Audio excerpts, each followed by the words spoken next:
Hey everybody, it's Trainers103 here today with yet another replay cast. We're looking at this LV again with a Shoukaku this time, well, not that often of a thing. At least I don't seem to see that, but top tier in a tier 8 carrier, or tier 8 ship overall. Tier 8 matchmaking has kind of become a meme of its own by now, I guess. I'm just going to select our planes, no premium Damacon, but a premium defensive. I mean, it could be a bit of a nasty thing if it happens, but do you go for B-hull before plane upgrades? Planes first, planes first, planes first, planes first. Who cares about your ship? It's not that big of a deal. Always planes first. But it seems like we're going through a little bit of chat. Let's have a look. NC really could be the biggest AA problem. Overall as a big target. The Hippo can be annoying, but that's really about it. They don't have much in the sense of, much in the sense of firepower overall in terms of anti-air.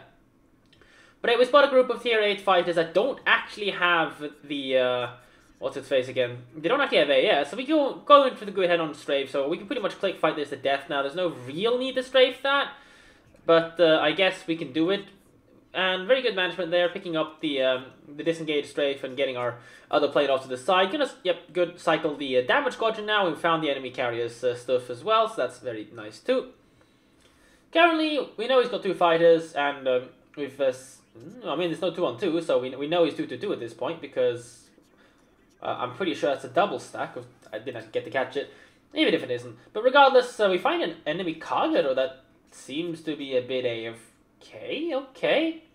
I mean, a free kill's a free kill, so I shouldn't complain. And there you go, 3 hits to pick up the first kill. So that's a very good, it's a good bit of first opening damage. And there you go, he is 2-2-2, so we don't need to worry about the enemy carrier much. We should be able to just pick up some hits on him.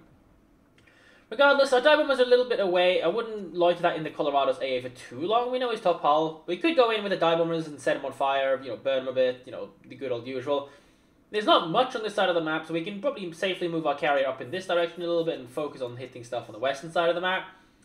Though, granted, we also have the option of just going in and deleting their remaining destroyer, but that... I mean, we've already lost one of our own as well, so, I would not double drop this guy right now, because we don't know if he's actually defensive, and that's a very, very greedy bow drop. Would have lined it up from behind, because Colorado AA is heavy auto-based, so it's not really that good.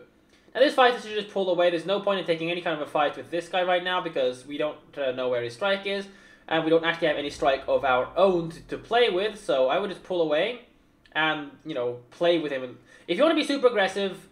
Ooh, I wouldn't do that. I would actually tag then into disengage strafe on him instantly. But at this point, honestly, just I wouldn't bother with strafing. But you can at least use the number 3 squadron to strafe down at this other fighter, so we can at least get something out of it. Maybe if we're lucky, but we should be able to wipe one of the squads out and then just click fight this one. We don't need to strafe it because if we strafe it right now, we're basically fully killing our own squadron. So. Because the other one's out of ammo, so, we're not saving our own squad. And there is a chance we're not actually going to pick up the last kill. But we do actually pick up the kill there, so... it kind of pays off in a way that we kill off the enemy fighters, but we're in no real position to stop the enemy strike at this point, so... I mean, if he's being passive about it, or he flew off to the other side, there's not much we can really do about it. But anyways, again, we've now killed off, I think it's 16 of his fighters, so he only has 24 total, so that's only one more complete wing of... fighters, and that's it. We kill them, he's out. So that definitely could be very useful for us, and looks like someone's pinging, but, well, ship's there. Yeah, that's there. So you're on your own with that. And even then, it doesn't matter. Let's see, who is it? Arizona, so who cares? But at this point, it's not our problem, because we decided that we're going to go for the fighters, eliminate them, and, make our late game ability to deny the enemy carrier a lot better. But, I mean, it probably will pay off in the long run. Anyways, I don't think it's going to be a major problem. Let's have a look at what he actually achieved. I mean, I don't think it's... Yeah, he achieved fuck all. So it's not a big deal overall. Ooh, looks like some deep water torpedoes are going to hit this Baguette. Regardless, going back to the actual game at hand, and rip Baguette, he actually got Fushund to death. Puke of York is here. It's heavy auto-based, so... with heavy auto-based ships, it's recommended to go with dive bombers first, but we're still flying tier 8 plane, and he's still making a bit of an iffy turn. A little bit of an underlead drop into the turn, and I would have manual microed my planes to return, so maybe they don't get caught as hard. So we're here, I'm not going to pick up that many hits, you know, and that's a bit unfortunate. But what we can do is actually to go head on strafe the Duke of York with you know, our fighters, like head on strafe right this. You need to aim a little bit higher because that's not going to get caught. That squadron will not get caught. We might catch a little bit of this guy though, and we do. And now we can just basically go in and tag. I would just tag them inside the Monarch's anti-aircraft, and there you go. We go for the tag as he wants to fight us as well. And again, just go in, do the good old disengage strafe shenanigans, tell our dive bombers, oh, that's a little bit too early, I think, especially with our lead there, so I don't think we're going to be able to kill anything really here, and then you got only one plane. But, like, it's so damaged, just click fighting it to death is good enough. I would not have done that, because we know that this is his last wing of replacements, and we've just wasted ammunition on our number 3 squad, and we're going to expend ammunition on our number 2 squad as well. But regardless, there's still the Duke of York. We can go dive bomb right now. We've held our dive bombers for a long time now. So just flying them towards the Duke of Dalsta is kind of a bit of a waste overall. That's not gonna hit anything. I'm guessing we're playing on a laptop or something. But I would have held them. Click the Duke of York. Let's see. I would have held them to click the Duke of York and then finish him with torpedo bombers after damage control party because he is reasonably low HP. And now move our ship along with the fleet because their team is all blobbing to the right side of the map. Not really. I mean, if we want to win this, we're going to have to start, you know, actually achieving something. But we push the enemy Shoukaku away. So the question is he going to try to force a breach, or is he going to start defending his back? But in general, playing carries is a lot about being patient. And now that we've basically killed off every single enemy fighter, we can leave one fighter squadron here, one fighter squadron up there once they cycle, of course. And then basically just try to defend as best as we can. Now let's see, Fuso. Ooh, that's a full HP Fuso to farm. I'd get rid of the Duke of York first. Just it's an easy kill. This guy's probably about to go down. This guy's stock, so we're clicking with some dive bombers. We can probably do some serious damage to him. And I wouldn't commit a strike on him right now. I would, you know, keep away. But there you go, because we can't actually hit them next to this island. And I would send them a little bit up around to this kind of an area, because if he uses the island to hide to prevent us from being able to attack from this side, we just sit and hit him from the other and either force him into an island, and that's death. Or we, you know, bleed him, you know, into an intern again, in which case we can easily hit him again. Now that's a little bit underled, I think. Actually, no, he's picking up speed, so the Duke of York has kind of maybe screwed himself over in that sense, and that's not going to do anything. We don't actually get the kill up front, and he didn't react fast enough to R-button it, and the Duke of Dalsta looks like it's turning back in again, so that might actually result in a dev strike on him. There you go. Another strike coming up the northern end. The carrier is kiting around the corner of the map. And 3 hits, no kills. He's real... Oh. Hey! Devastating strike. But yeah, the enemy carrier went for the attack on the northern side of the map again. So we're unfortunately not actually able to stop that. I would send this fighter in this direction immediately just to retreat, you know, to kill the stuff on the way home at least. Because we're never going to stop it. But he's basically directly retreat paths it back home. So we can kind of like avoid the NC's AA and get a plane over there. We can maybe do something. Let's see. Is this fucking autocross? No, he's only used 1 squad to kill him. I mean, it's so low HP anyways, and this Colorado isn't reacting, so these are really, really ugly looking auto drops. So, but hey, at least we can retreat past this torpedo bombers. That's good, and the Fushun is so low that we can go dive bomb that to death in the event we need it.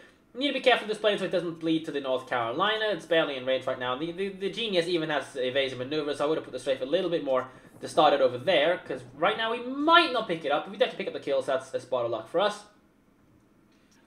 And looks like we're not going to chase the last plane there, but this enemy carrier right now is pretty heavily focused on eliminating the stuff that's in his way so he can move instead of trying to hit the stuff behind. But you know, overall we need to be trying to work on getting ourselves, regain ourselves ship advantage, because we're a little bit down on points, although we have the caps. Going for the North Carolina here, definitely a good choice. Just click him center. That's, I mean, he's already on fire, so yeah, we can get an extra fire. But only 8 AA gun kills in this case. If we clicked him centrally, if he hadn't been burnt to death already, we could potentially have done something about it. But he's damage control party now, which is very good. It means we can go in with our torpedo bombers and flop him.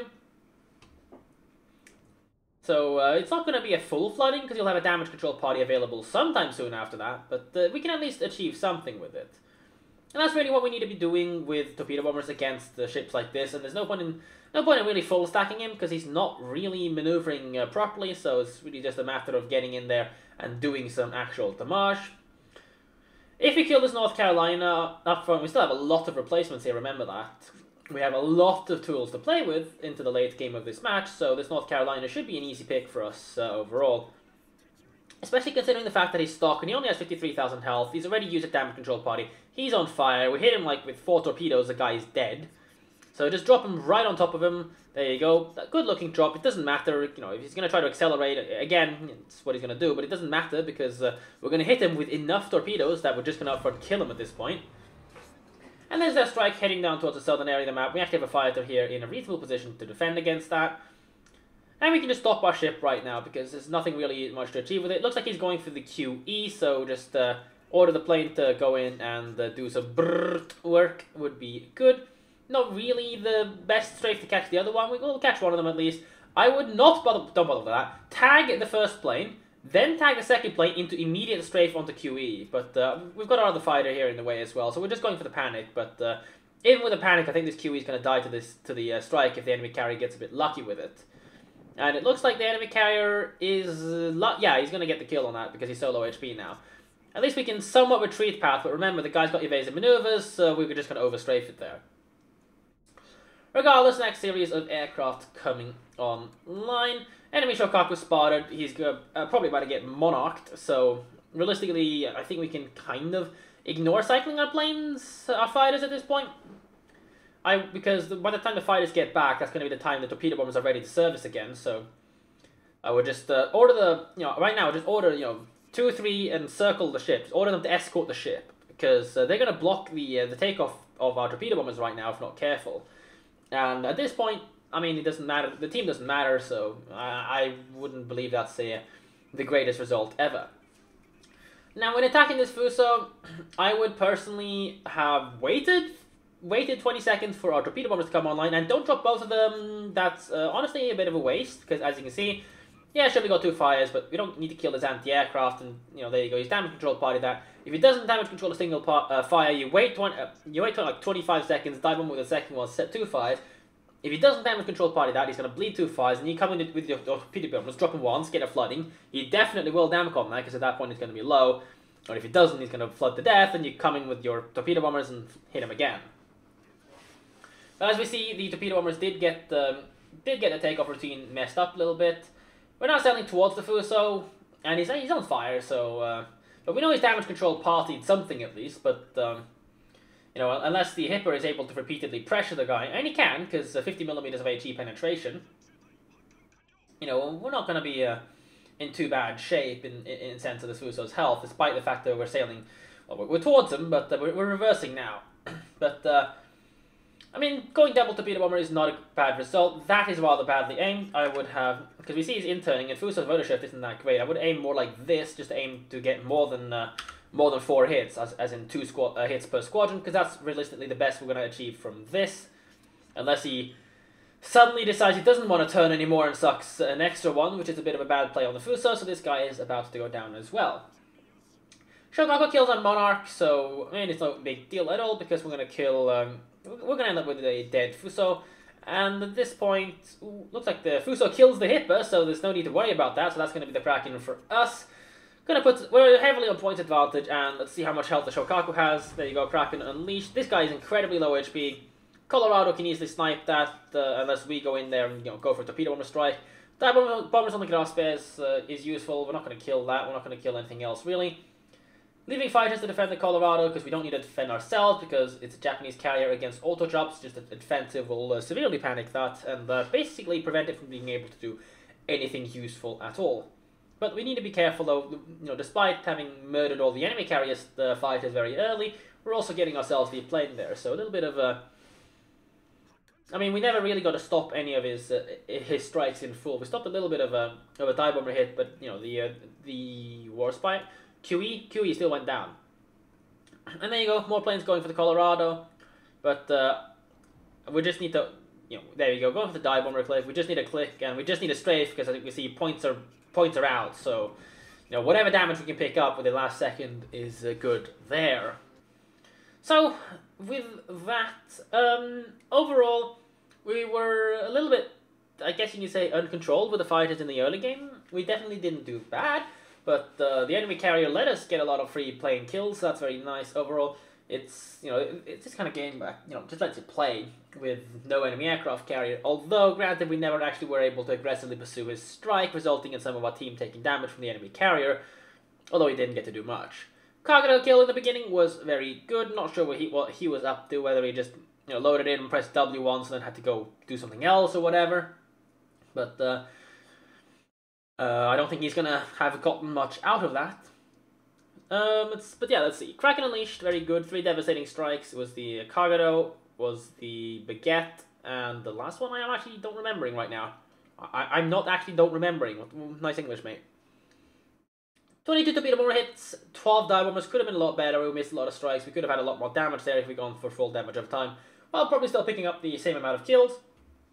So it's, this is really just a little bit of pickiness about maximization.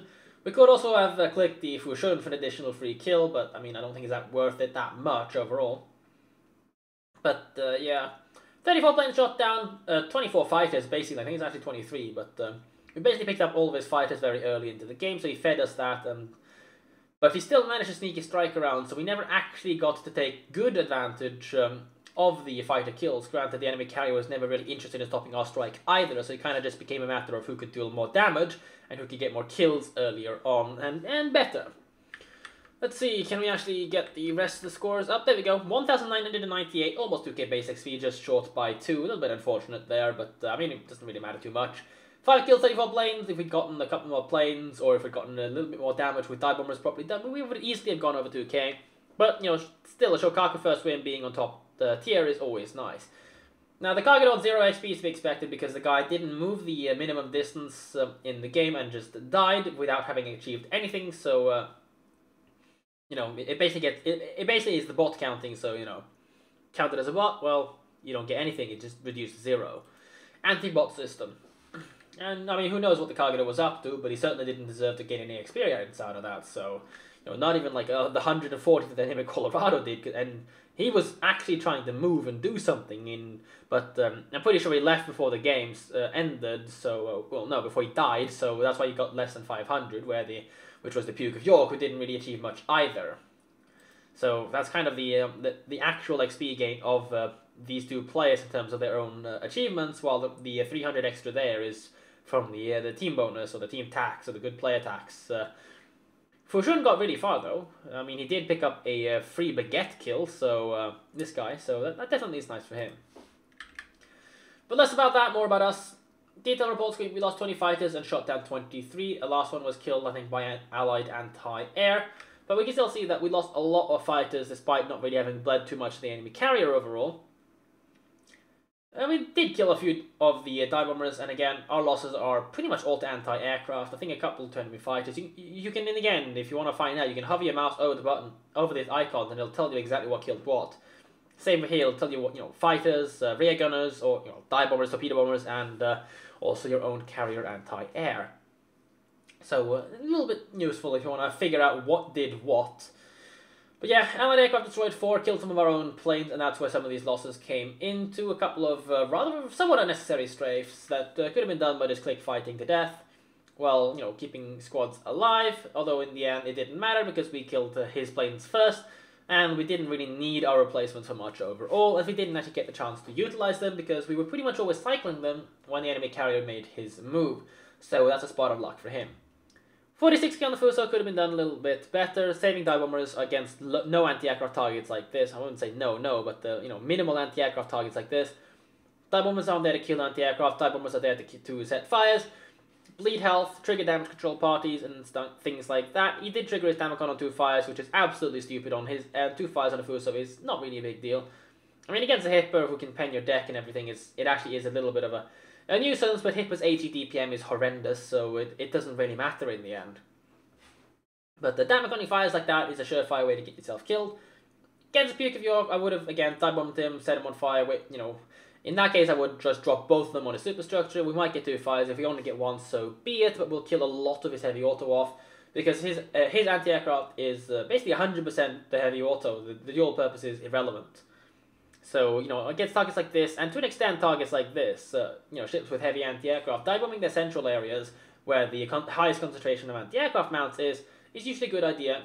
First, so you can lose fewer torpedo bombers and instead try to shift as many losses onto dive bombers.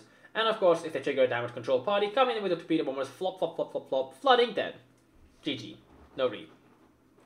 So yeah, but otherwise, cargo kill, nice to have there. Glass Bear, we did pick up one bomb hit at the end. And that's really about it. Credits and XP, we were definitely going for XP increases there, and I'm pretty sure it's the first win there, so, you know, that's, I guess we're grinding, like we asked if we go for hull or plane. I suggest for the aircraft carriers, always go for planes. First, fighters, then torpedo bombers, then dive bombers. You want your fighters to be able to contest enemy fighters, simply due to the fact that World of Warships is designed around, well, with the carriers, it is designed around a meta game and mini game of playing specifically and exclusively against your opponent aircraft carrier on your own. Tier 8 and above, no double carrier, it's just you and him. So increasing your ability to fight them is important, so if you can upgrade fighters, always upgrade fighters. Simple rule. Unless you're like doing Operation Nadai with a full secondary spec Kaga with, you know, then who cares? But yeah, with that, I hope you guys enjoyed this replay cast. A pretty well handled game overall, going for the kills in the end. Was what was needed to secure the win, despite the team being overall low on ships. Bit unfortunate with not being able to pick up much of the enemy's attacks, and most of those were, you know, most of the very few plane kills we got there were retreat path kills, thanks to the enemy having the returning to the tier 1 skill that I've now forgotten, evasive maneuvers, that's it. So if you identify an enemy carrier with evasive maneuvers, one, you know the guy's not, you know, he's probably crap, and two, you also know that the guy's planes are going to be slow and rather predictable. So for the most part, you basically just need to line up behind, but you need to give basically less lead because the planes are slower now. So you risk overshooting, especially if you do the strafe from tag system. You know, if you take advantage of that, you will overstrafe. So you kind of need to manually micro your planes up behind. You know, strafe from tags don't work that well in this kind of a situation. Not strafe from tag is not disengaged strafe from fighter. It's when you lock onto a strike plane, which slows it down even farther, and then you strafe directly from that. It's not a disengaged strafe. You don't lose a plane, but you can perform strafes like that. You need to be careful of not overstrafing. But yeah, as this is a bit of an older replay, it's not that much older, but it's a couple, you know, few weeks ago. Yeah, a month ago, basically, a little over a month ago. But still, everything should still be relevant overall for carrier gameplay. With that, I hope you guys enjoyed this. Take care, and I'll catch you guys in the next one.